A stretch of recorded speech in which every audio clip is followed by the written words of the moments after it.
છોટાઉદેપુર જિલ્લાની મુલાકાતે ગુજરાત રાજ્યના ભારતીય જનતા પાર્ટીના પ્રદેશ અધ્યક્ષ જગદીશ વિશ્વકર્મા આવ્યા હોય તેઓ સવારે સાંસદના નિવાસસ્થાનેથી નીકળી છોટાઉદેપુર નગરમાં આવેલ કાલિકા માતાજીના મંદિર તથા શ્રીરામજી મંદિરે દર્શન કરીને આશીર્વાદ મેળવ્યા। ત્યારબાદ સ્વર્ગસ્થ કાર્યકર મુકેશ પટેલના ઘરે જઈ તેઓના પરિવાર સાથે સંવાદ કરીને આશ્વાસન આપ્યું। છોટાઉદેપુર જિલ્લા ભાજપ કાર્યાલય ખાતે સભામાં ઉપસ્થિત રહી સભાનું સંબોધન પણ કર્યું હતું।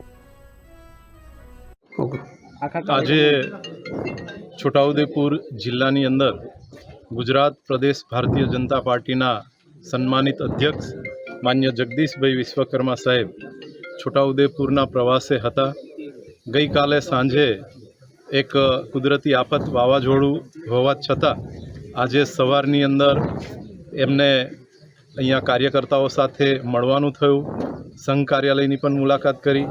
अहींया छोटाउदेपुरनी अंदर जे महाकाળી माताजीना मंदिर ए पण दर्शनार्थे गया અને સાથે સાથે સૌથી વિશિષ્ટ અને મહત્ત્વની બાબત આજે એ થઈ કે ગઈકાલે જે વાવાઝોડું હતું એના કારણે મંડપ તૂટી જવા છતાં ભારતીય જનતા પાર્ટીના કાર્યકર્તા એ પાર્ટીને વરેલા કાર્યકર્તાઓએ ખૂબ મોટી સંખ્યામાં ભર ઉનાળાની અંદર તાપની અંદર બેસીને માન્ય જગદીશ વિશ્વકર્મા સાહેબને એમને સાંભળ્યા છે।